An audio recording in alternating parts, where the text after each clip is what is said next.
buenas noches, ¿cómo están?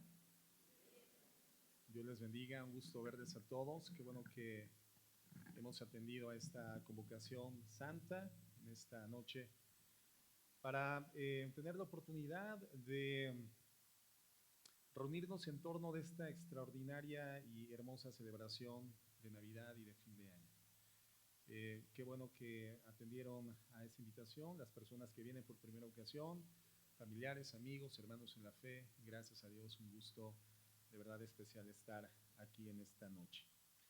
¿Qué es lo que estamos haciendo reunidos el día de hoy? Bueno, estamos celebrando, hermanos, en algún sentido, la víspera de la Navidad. Sabemos que la Navidad se celebra el 24 de diciembre, pero estamos en la antesala misma de la Navidad.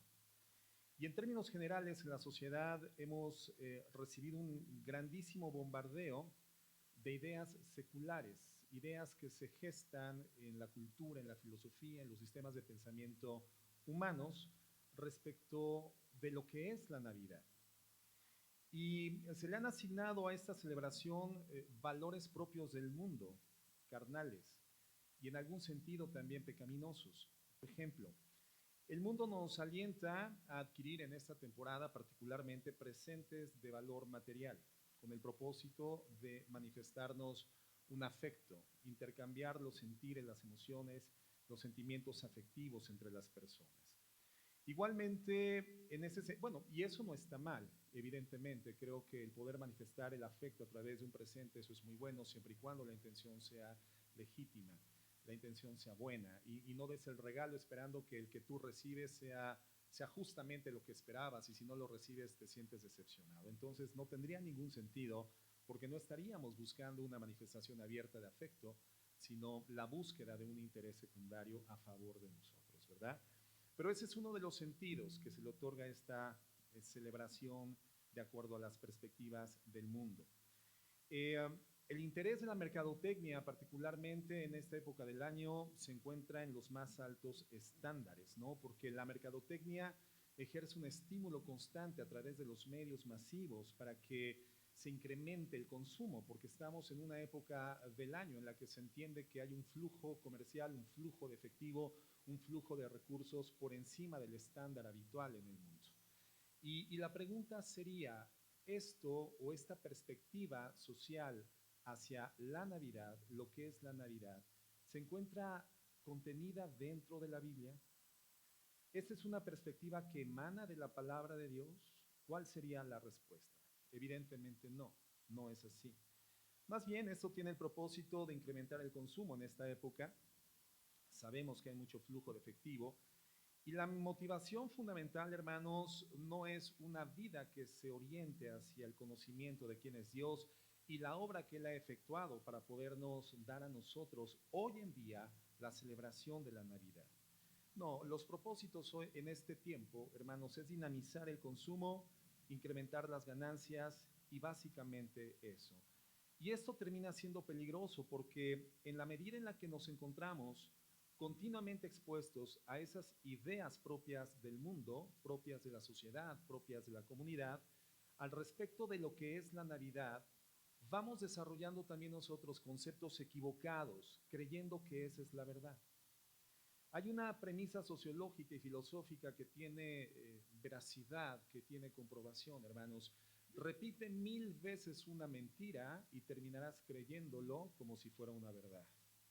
Durante más de 100 años, en las academias del mundo, en las universidades, se le dijo a las personas que los hombres proveníamos de los simios, por ejemplo, que éramos primates evolucionados, y la gente terminó creyendo esta falacia científica como si fuera una verdad. Y por eso vemos, entre otras circunstancias nocivas de la convivencia cotidiana, a personas realmente comportándose de manera bestial cada vez más.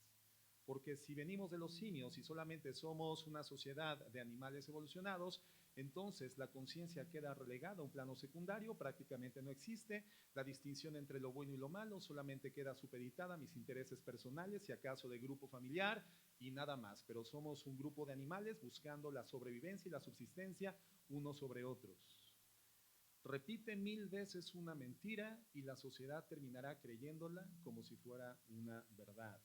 Y entonces todas estas perspectivas no bíblicas, falaces, mentirosas, provenientes de la perspectiva del mundo sobre lo que es la Navidad, nos ha llevado a concluir que la Navidad es lo que vemos en la televisión, que la Navidad la creó Coca-Cola, la inventó Coca-Cola y que la Navidad es Santa Claus.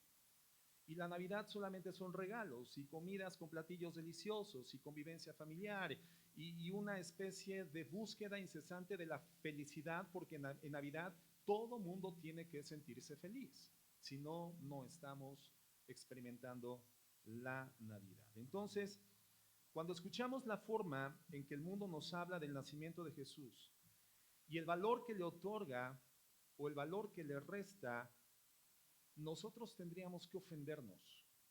Tendríamos que hacer un alto en el camino y verificar si el concepto de Navidad es realmente el que corresponde a la realidad. El punto es que la gente va a definir la Navidad en relación a la idea que el mundo tiene o a la idea que la Biblia nos ofrece. Pero la responsabilidad es de cada uno de nosotros. De esta forma, habrá quien diga que la Navidad es un tiempo de compartir en familia. La Navidad es un tiempo de reunirse y estar todos juntos. Habrá quienes digan que la Navidad es una época del año única en la que se comen platillos especiales y muy deliciosos. Alguien podrá decir que la Navidad es la oportunidad de divertirse en familia y con los amigos y por lo tanto es necesario tener una buena cantidad y una buena variedad de bebidas alcohólicas porque es un tiempo de celebrar. Y eso es la Navidad. Entonces estamos en este mundo y día a día estamos recibiendo ideas relacionadas con la Navidad y es importante llenar nuestra mente con lo que Dios dice al respecto. Lo que la gente olvida o ignora es que cuando hablamos de la Navidad, hermanos, todo se trata de Dios y de su extraordinario plan para la humanidad. Entonces, si en verdad quieres conocer el significado de la Navidad, tienes que acudir al único lugar donde Dios explica detalladamente, con total claridad, qué es la Navidad. Y ese lugar es la Biblia, la palabra de Dios. ¿Cuál es el verdadero significado de la Navidad? Bueno, vamos a 2 de Corintios 5:17, no saquen sus Biblias porque se van a proyectar los textos en las pantallas. Pero presten atención y leamos con inteligencia. 2 de Corintios 5:17 dice esto: de modo que si alguno está en Cristo, nueva criatura es. Las cosas viejas pasaron, he aquí todas son hechas nuevas. Y todo esto proviene de Dios, quien nos reconcilió consigo mismo por Cristo y nos dio el ministerio de la reconciliación. ¿Cuál es el ministerio de la reconciliación, hermanos? Que Dios estaba en Cristo reconciliando consigo al mundo, no tomándoles en cuenta sus pecados, y nos encargó a nosotros la palabra de la reconciliación. Así que somos embajadores en nombre de Cristo, como si Dios rogase por medio de nosotros, le rogamos en nombre de Cristo, reconcíliense con Dios. Porque al que no conoció pecado, por nosotros lo hizo pecado, para que nosotros fuésemos hechos la justicia de Dios en él. La palabra está estableciendo claramente que había una condición pecaminosa en nuestra vida humana que nos separaba inequívocamente e inevitablemente de Dios. Dios establece una santidad, hermano, que es absolutamente inaccesible para las personas. Y la condición pecaminosa del hombre hace imposible que el hombre pueda tener proximidad con Dios. El hombre está distanciado de Dios porque Dios es santo y el hombre es pecador, simplemente por eso. Y Dios no puede permitir la proximidad de personas que se encuentran en pecado porque Él es santo y Él no va a permitir suciedad en su vida, en su existencia eterna por causa de la pecaminosidad humana. Y este no es un tema de amor, este es un tema de limpieza. Y les voy a dar un ejemplo. Imagínate que tú eres un padre de familia y estás a punto de salir a trabajar, estás acicalado, vestido, el tiempo de tu entrada laboral está cercano y vas completamente vestido de blanco. Y tu hijo que se encuentra de vacaciones está jugando en algún lugar de la casa totalmente sucio, totalmente lleno de cochambre porque simplemente está de vacaciones y además salió a jugar al terrario, llovió, hay lodo y está totalmente enlodado. Y cuando entonces tu hijo ve que partes al trabajo, él quiere correr hacia ti para abrazarse y despedirte porque te ama. Y cuando Él se está aproximando a ti, tú no lo puedes abrazar. Y no porque no lo ames.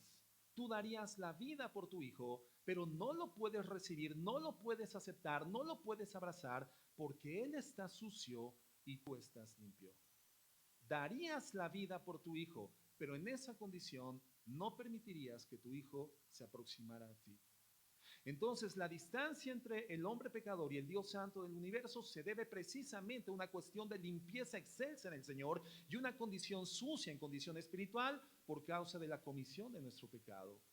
Hay una distancia entre el hombre y Dios y el hombre y Dios, la cual es irreconciliable, porque no tenemos manera, dice la Biblia, en la que nosotros por mérito propio podamos darnos una limpieza del nivel y de la calidad que nos permita establecer una vinculación con Dios.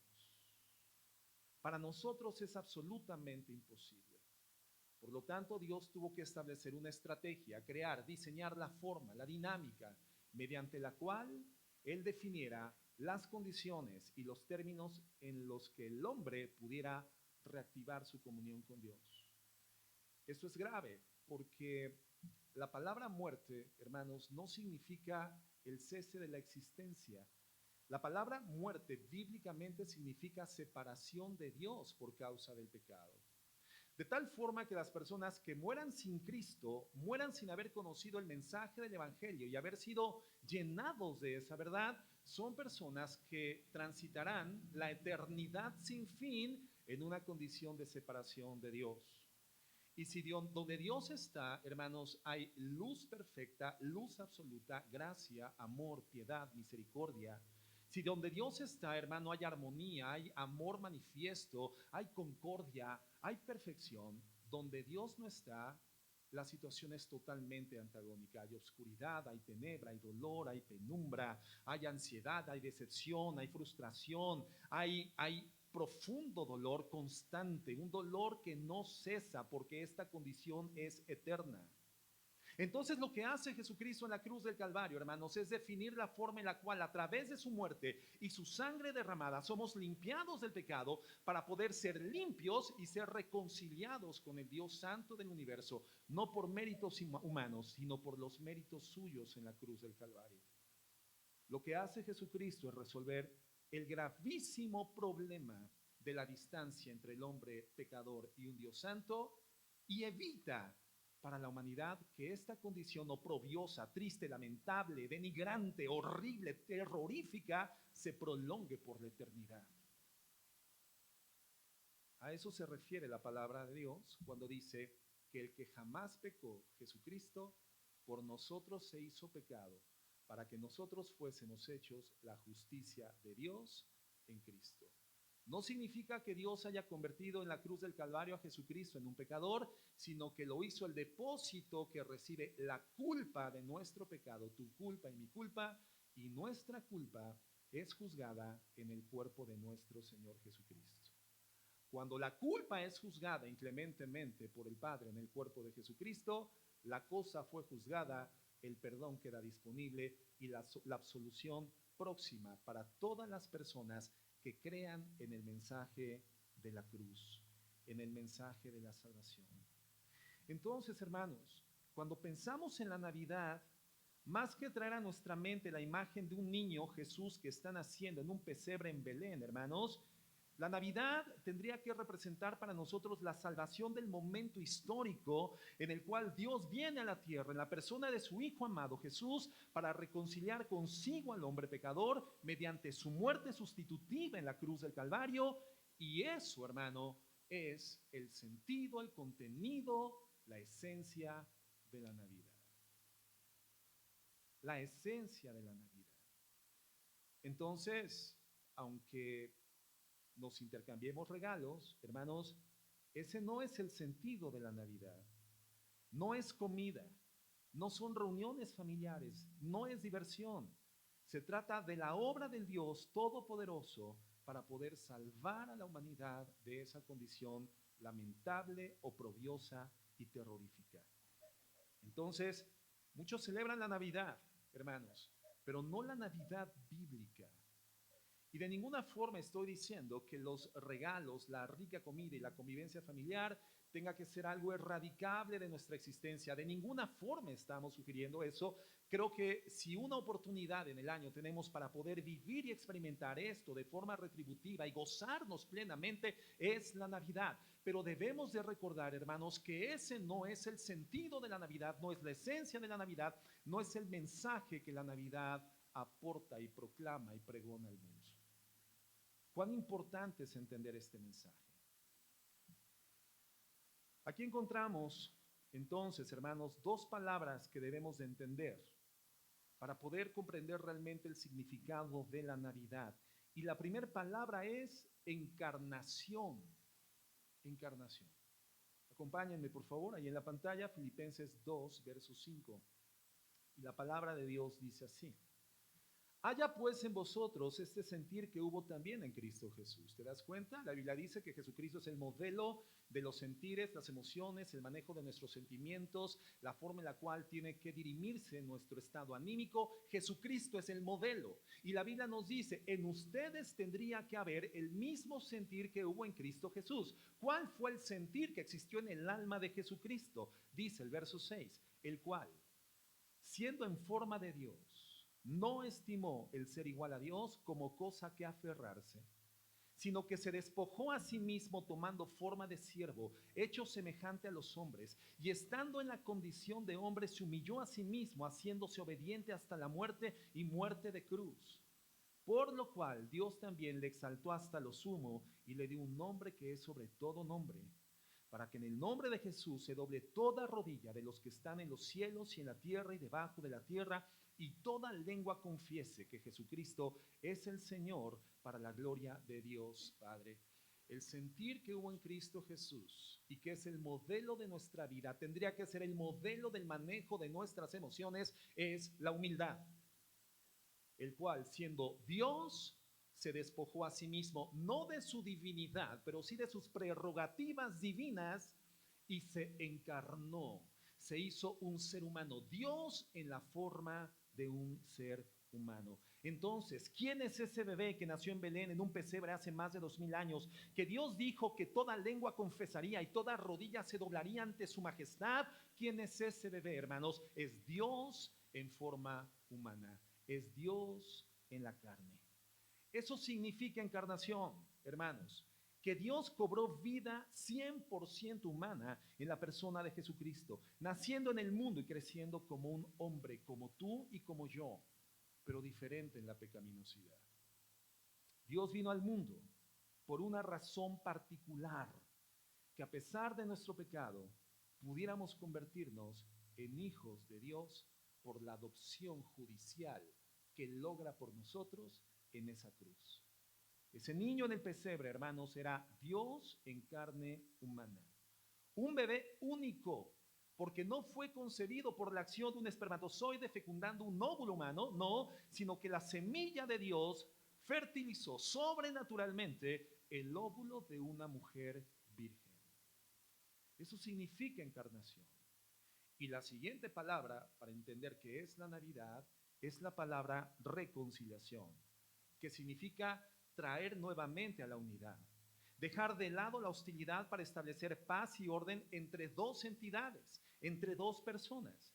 Y esto es lo que hace Dios por amor a la humanidad a través del sacrificio de Jesucristo en la cruz del Calvario. Esa muerte nos otorga una nueva posición delante de un Dios que es santo, santo, santo, en la que nuestra enemistad hacia Él por el pecado es quitada literalmente del medio, y hoy podemos estar en vinculación con Dios. Romanos 5:10 dice lo siguiente: porque si siendo enemigos fuimos reconciliados con Dios por la muerte de su Hijo. ¿Cuál era nuestra condición hacia Dios por causa del pecado y su santidad? De enemistad. Éramos enemigos de Dios. Con la boca decíamos que amábamos a Dios. No es que yo amo a Dios, amo a Diosito. No es que Diosito y yo. Pero mientras nuestra boca en apariencia la alababa, nuestro corazón estaba totalmente distante de Él. Nuestra forma de vida daba un testimonio evidente, fehaciente, inobjetable de nuestra distancia y nuestro odio hacia Dios. Personas que odiábamos a Dios y amábamos el pecado. planificábamos el pecado para poder encontrar en la comisión de los niveles de placer que a través de la integridad y la santidad no podíamos obtener, y entonces la estrategia era el pecado planificado, perfectamente, meticulosamente ideado para poder alcanzar un placer que por vías santas no podíamos experimentar. La llenura de la vaciedad de la condición humana a través de las borracheras, el alcohol, la drogadicción, el adulterio, el asesinato, la mentira, el ocultamiento, la obscenidad. Hermanos, esa era nuestra condición, la soberbia, la vanidad, las compras compulsivas para encontrar brevemente un estadio de paz totalmente temporal y caduco que nos sumía nuevamente en una profunda y más grave ansiedad y depresión. Esa era la condición del ser humano sin Cristo. Una vaciedad imposible de ser llenada, porque el vacío del corazón humano, hermanos, no es un vacío de cosas, no es un vacío de relaciones, no es un vacío de actividades, es un vacío de Dios. Y si Dios no lo lleva a través de Jesucristo, el ser humano camina indefectiblemente a ese destino de vacío eterno y de separación de Dios. Entonces Dios se hace carne, eso es encarnación, para poder reconciliarnos y poder darnos unidad con el Dios del cual estábamos enemistados. Entonces, la enemistad humana contra Dios fue originada en el pecado. En el pecado. La idea entonces es que el pecado es una deuda, hermanos, una deuda. Cuando pecamos estamos en deuda con Dios, y violar la santidad de Dios nos pone en deuda con Él. Y esto es tan cierto que la Biblia indica que hay personas cuyos nombres están escritos en libros que serán registrados en la deuda permanente e impagable que tienen hacia Dios. Una deuda que ningún ser humano puede pagar, es incosteable, es una deuda terrorífica. El pecado, hermanos, es una deuda con Dios. En otras palabras, nuestro pecado ha hecho a Dios nuestro acreedor. Tenemos hacia Él una deuda que no podemos pagar. Y para poder pagarla tendríamos que establecernos en el mismo nivel de su santidad, y esto es totalmente imposible para nuestra condición humana. Y ese es el problema. Somos pecadores, somos deudores con una absoluta incapacidad de pago, somos insolventes porque nuestra deuda es monstruosa, es incalculable. Entonces, si llegamos a Dios, debemos de hacerlo no en términos de quienes pretendemos pagar esa deuda, porque es impagable. No en términos de ofrecerle al Señor un sistema religioso, una liturgia, un sacramento, un sacrificio, un sistema de pensamiento filosófico humano, hermano, porque todo eso es insuficiente, sino en términos de quienes reconocen la deuda y su insolvencia para poderla cubrir. Es decir, llegar ante Dios con una actitud de humildad.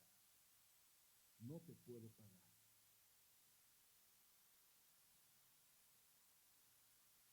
Mateo 18, 23. Quiero referirles brevemente una parábola que el Señor Jesucristo utiliza para llevarnos a una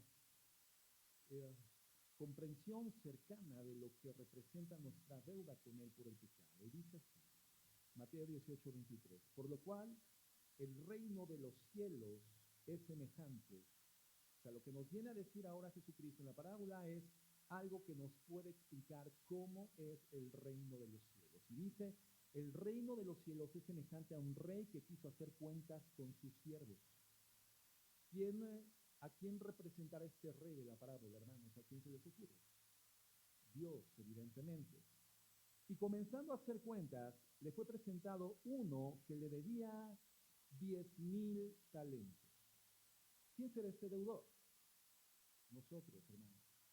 El rey representa al Dios del universo y este deudor representa a todos los pecadores de la tierra. Y este deudor le debía 10,000 talentos.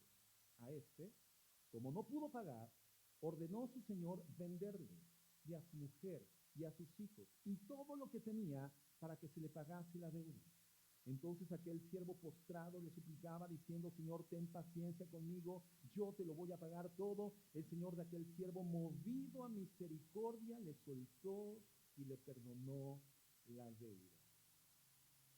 quiere decir que este hombre fue perdonado no porque haya dado cobertura cabal y correcta al adeudo, sino que la deuda era impagable y entonces la única forma de ser libertado de esa condición permanente de deuda era por vía de una extensión de misericordia y de gracia. Y se habla de 10,000 talentos. Bueno, yo quiero decirte que en ese entonces la unidad monetaria era un denario y el talento era otra forma de medir la actividad económica. Bueno, un denario era una moneda de plata, hermanos, romana, que pesaba alrededor de 4 gramos, es decir, una pequeña moneda, prácticamente insignificante. El denario representaba el salario de un obrero común, un soldado común por una jornada de trabajo cotidiana. Un talento, en cambio, hermanos, era una unidad de peso de oro que pesaba 33 kilogramos de oro. Un talento, hermanos, pesaba 33 kilogramos de oro.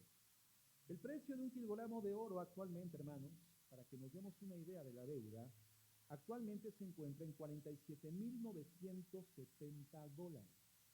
Si tú quisieras ir al mercado y comprar 33 kilogramos de oro, tendrías simple y sencillamente que sacar de la cartera, del bolsillo, del monedero, hermana, $47,970. ¿Alguien los trae?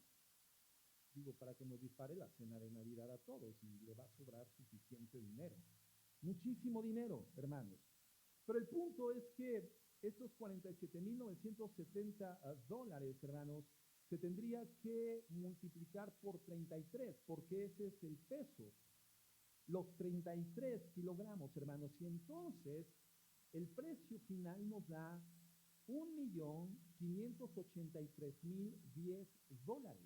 $1,583,010. Ese es el precio de un talento. De un talento. Perdón. Sí, de un talento. Ahora, tendríamos que multiplicar esto por 10,000, porque la deuda no era de un talento. ¿De cuántos talentos era? De 10,000 talentos. Entonces, $1,583,000, el precio de un talento por 10,000, lo que nos da una cantidad de $15,830,100,000. $15,830,100,000, hermanos. Al tipo de cambio actual contra el peso, esto nos daría una cantidad aproximada, nada menos, hermanos, de $305,679,231,000 pesos. Hermanos, para poderlo comprender, ¿qué podrías tú comprar con $305,679,231,000 pesos, hermanos? Es el costo de 10,000 talentos en pesos actuales. Ahora, ¿cómo se traduciría esta enormísima cantidad en tiempo de trabajo? Porque esa fue la oferta de este deudor. Señor, tenme paciencia y yo te lo voy a pagar todo. ¿Cómo se lo iba a pagar si no tenía la economía para poderlo solventar? Evidentemente a través del trabajo. Entonces, en términos de trabajo, un talento, hermano, era igual a 6,000 denarios. Y un denario era el pago por la jornada diaria de trabajo. Entonces, le tomaría a un peón ordinario ganar esos 10,000 talentos, 6,000 días de trabajo. Perdón, un talento, solamente 6,000 días de trabajo. El problema es que eran 10,000 talentos, entonces en días laborales, 6,000 por 10,000, 6 millones de días de trabajo. Si la vida promedio laboral de una persona de los 18 a los 70 años de edad, que en México es la edad de pensionamiento aproximadamente, entonces serían 52 años de vida productiva en una persona que comienza a trabajar a los 18 y se retira a los 70 años de edad. Una persona laboralmente activa labora 52 años, hermanos. Por 333 días, que es el año laboral, es decir, en un año trabajamos 313 días, entonces tendríamos que multiplicar esto por estos 313 días, hermanos, y llegamos a la cantidad de 97,969 días de trabajo en la vida. Si la deuda es de 60 millones de días de trabajo, eso lo tenemos que dividir entre 97.969 días de trabajo de la vida de un trabajador normal, y esto nos da por resultado 612.4 vidas de trabajo. ¿Cuándo iba a poder este hombre pagarle la deuda de 10,000 talentos al rey de la comarca? Nada menos 612.4 vidas de trabajo. Una no le alcanzaba. Es más, ni siendo gato lo hubiera logrado pagar, porque el gato tiene 7 vidas, hermano. Este hombre necesitaba 612 vidas para, a razón de 8 horas diarias de trabajo, hermanos. 313 días laborados durante todo el año, en 612 vidas, poder pagar 10,000 talentos. A ver, lo que Jesucristo nos ilustra, hermanos, no es que nuestra deuda hacia Dios sea costosa, no, sino que es impagable para nuestra naturaleza humana. Nuestra vida es insuficiente para pagar la deuda de nuestro pecado. Hermanos, todos somos ese peón que gana un denario al día y que debe 60 millones de denarios, 60,000 millones de días de trabajo, por lo cual la vida no nos alcanza para resarcir o cubrir la deuda de nuestro Señor. Recuerda que el Señor, cuando comienza la parábola, dice: ¿a qué es semejante el reino de los cielos? Ese es el reino de los cielos para un ser humano común y corriente como tú y como yo. Es un lugar inaccesible, inalcanzable. No podemos pretender pensar, penetrar, acceder, introducirnos en ese lugar glorioso, porque humanamente este sería el costo del acceso al reino de los cielos. No podemos por nuestros méritos. Estamos distanciados de ese reino por la eternidad si confiamos en nuestras capacidades humanas, si confías en tu religión, en tu liturgia, en tu sacramento, en tu sistema de pensamientos, si confías en la religión que heredaste de tus padres y de tus abuelos y de tus ancestros, no te alcanza para poder acceder a ese lugar. Por esto es que cuando nuestro Señor Jesucristo nos rescata del pecado y salda la deuda con su vida, hermanos, nos ha comprado para Él. No es que ahora nosotros le paguemos, sino que ahora le pertenecemos por la eternidad. Esa es la condición de una persona que ha sido salvada por la fe en los méritos de Cristo en la cruz del Calvario. Juan 16:7 dice lo siguiente: pero yo les digo una verdad. Les conviene que yo me vaya, es el Señor Jesucristo hablando con sus discípulos. Porque si yo no me fuera, el Consolador, el Espíritu Santo, no vendría a vosotros, pero si yo me voy, se los voy a enviar. Y cuando Él venga, va a convencer al mundo de pecado, de justicia y de juicio. De pecado por cuanto no creen en mí. ¿Qué es lo que está diciendo Jesús? Necesitan al Espíritu Santo. Es indispensable el Espíritu Santo para que puedan comprender el grave problema de la situación en la que como humanidad se encuentran. ¿Cuán indispensable es ser humildes ante esta verdad, hermanos? ¿Cuánto necesitamos de Dios? ¿Cuánto necesitamos de la Navidad? Pero no como un festejo, como una organización familiar, como un convite una vez al año, externo a nuestra vida, sino como una realidad de nuestro corazón. ¿Cuánto necesitamos que Cristo nazca dentro de mí, habiendo resuelto el problema de mi deuda impagable por Dios? Por eso cuando vamos a la oración del Padre Nuestro, el Señor Jesucristo nos dice, nos enseña a orar, referirnos al Padre pidiendo perdón por nuestro pecado. Dice, y perdona nuestras deudas, nuestros pecados. Perdona nuestras deudas. Y vemos la naturaleza colectiva de la oración. No es una oración en singular o en términos personales. No es perdona mi deuda. Dice, perdona nuestras deudas. Hay un sentido de comunidad. Todos estamos en el mismo problema y el problema es el pecado. Y todos estamos en la misma necesidad y la necesidad es el perdón. El problema es el pecado y la necesidad urgente, apremiante, es el perdón de Dios. Pero necesitamos entender qué es el perdón. El perdón está disponible, hermano, solamente en la base jurídica de la muerte de Cristo. El perdón de Dios. Mateo 7:18 dice, que Dios como tú, que perdona la maldad, que Dios como tú, que olvida el pecado del remanente de su heredad, No retuvo para siempre su enojo porque se deleita en misericordia. Él volverá a tener misericordia de nosotros, sepultará nuestras iniquidades y echará en lo profundo del mar todos nuestros pecados. ¿En quién hace esto nuestro Señor? En Jesucristo. Quiero referirte antes de terminar una ilustración real del perdón que Dios nos otorga y el valor judicial, legal, cósmico que tiene, la efectividad, el peso, la permanencia, la eternidad del perdón que Dios otorga a un deudor cuando se arrepiente del pecado y cree enteramente en los méritos de Cristo. Imagínate que eres un hombre sentenciado a muerte.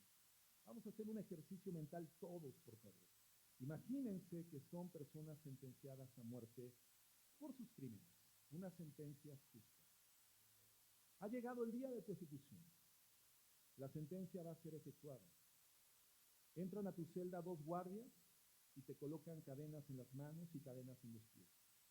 Colocan en tu cabeza una capucha, no puedes ver absolutamente nada, te sacan de la celda, comienzan a conducirte por un pasillo largo, oscuro, hacia la sala de ejecución. Y los guardias comienzan a gritar: muerto caminando, muerto caminando, muerto caminando. Llegas a la sala de la ejecución.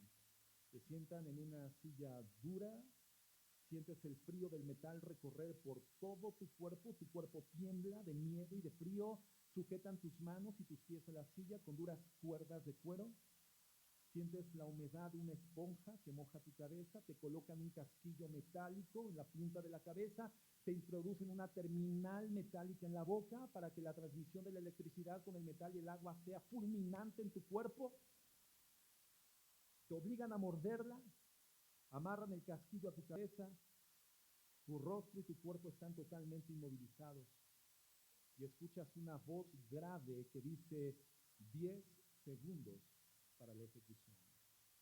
9, 8, 7, 6. El verdugo toma el interruptor.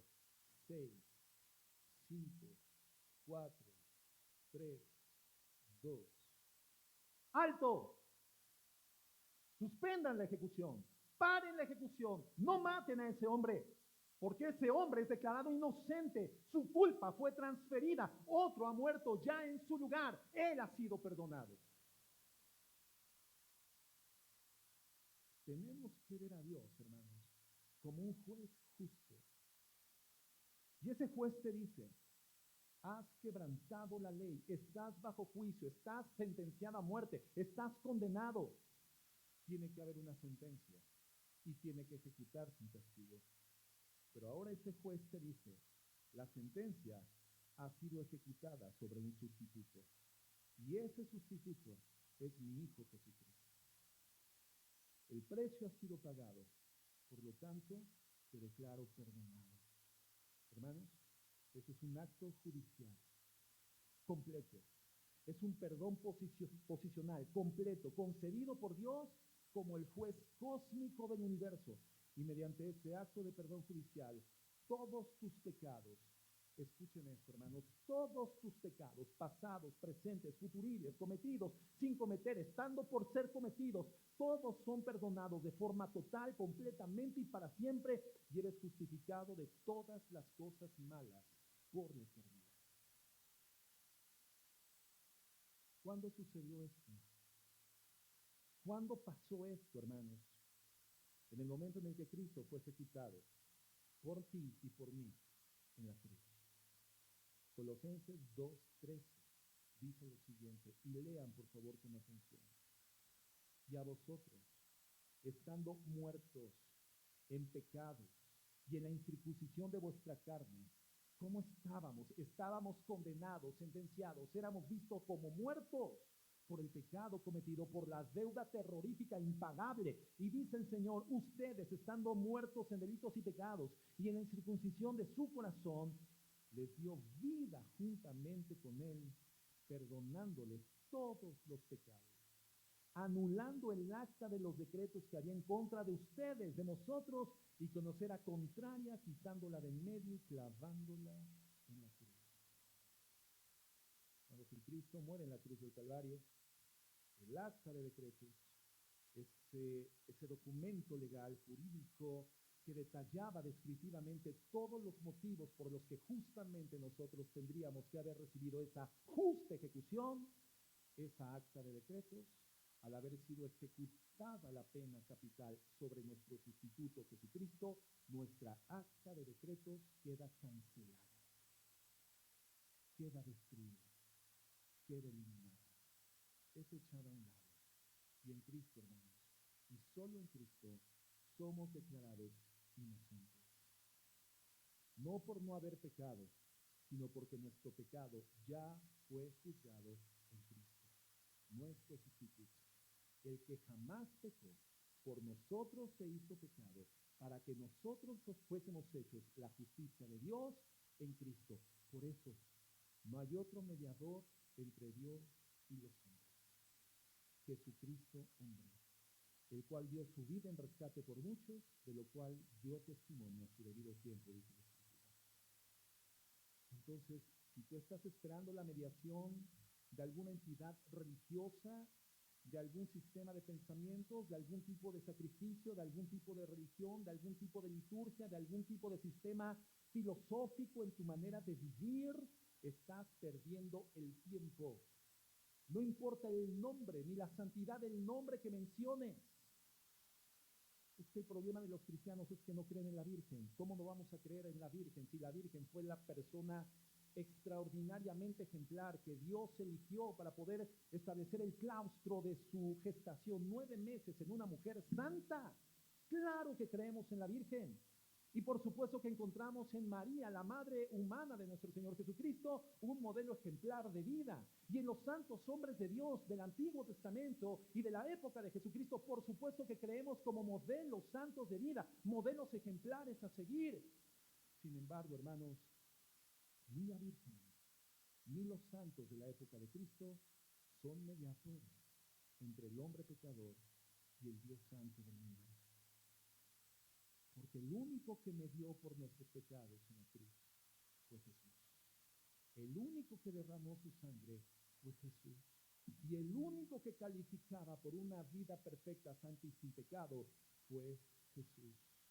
Por eso Jesús dice, yo soy el camino, yo soy la verdad y yo soy la vida. Nadie viene al Padre si no es a través de mí. Y separados de mí, nada podrán hacer. Entonces, la Navidad, hermano, es una bendición. Es un tiempo que todos vemos y observamos hermoso, bello. Involucra la convivencia, la familia, la comida, el disfrute, involucra los regalos, involucra una temporalidad específica del año, y todo eso está bien, pero debemos de entender que aun cuando eso involucra la Navidad, esas cosas no son la Navidad. La Navidad es la celebración, la conmemoración de ese Dios que se hace carne, se encarna humanamente para podernos vincular con Dios a través de una vida perfecta y un sacrificio perfectamente aceptado por su Padre. Un sacrificio que derrama la sangre que limpia al ser humano del pecado y en condición de limpieza puede ser reconciliado con Dios y resolver el grave problema de la separación eterna de Dios. La Navidad es el anuncio de un hombre que nace para morir, redimir, salvar y perdonar. Fuera de Jesucristo, hermanos, no hay quien salve. Fuera de Cristo, nuestra vida está condenada a la eternidad, lejos de Él, en una condición de tortura, de oscuridad, de oprobio, de miseria, de ansiedad, de depresión, de soledad, de dolor incesante. Y Cristo muere y derrama su sangre para resolver el problema. La pregunta entonces es, hoy que conoces esta información, ¿qué es la Navidad para ti? ¿Cómo vas a continuar pensando de la Navidad? ¿Como la mercadotecnia nos lo ofrece? ¿Seguirás creyendo que la Navidad es Santa Claus de la Coca? ¿O creerás que la Navidad es Jesús que ha venido al mundo para salvarte? Y que fuera de esa salvación somos pobres, ciegos, miserables y desnudos por la eternidad. Vamos Vamos a inclinar un minuto nuestros rostros y cerrar nuestros ojos, hermanos. Les pido que hagan una reflexión profunda sobre este tema. ¿Qué es la Navidad para mí?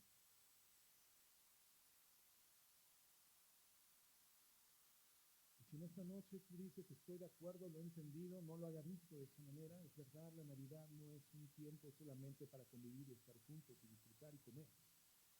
Navidad es el nacimiento de aquel que ha venido al mundo para poder salvar mi condición personal porque estoy caído. Porque es verdad, el pecado es mi forma de vida, porque estratégicamente lo planifico, porque no observo mi vida en el futuro accediendo a la felicidad sin la práctica del pecado, porque me gusta pecar. Pero hoy sé que mi pecado genera una deuda impagable con Dios y mi destino por mi pecado no resuelto es el infierno. Señor, aunque me gusta pecar, aunque me encanta pecar, estoy en deuda contigo y en graves problemas. Necesito tu perdón. Si ese es tu caso, con una actitud humilde, puedes decir desde lo profundo de tu corazón al Señor, Señor, perdóname, límpiame de mi maldad.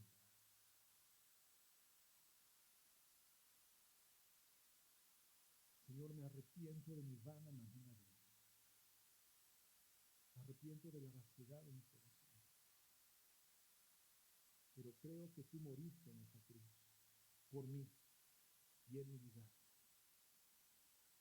Creo que sin ese sacrificio no tengo ninguna esperanza para el futuro. Señor, ven a mi corazón. Quiero amarte de verdad y quiero odiar el pecado, pero no puedo por mi fuerza. Porque tú vienes a mi vida, Señor. Me llevarás a amar al Dios que he odiado y a odiar el pecado que he amado.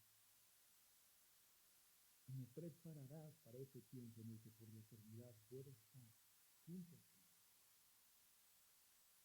Señor, cámbiame, líbrame.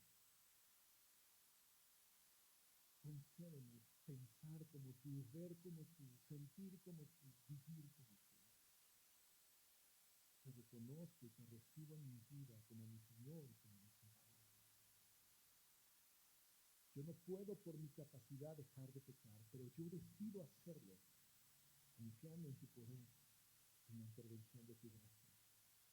Pon hambre de ti en mi corazón, pon hambre de ti y de tu palabra en mi alma.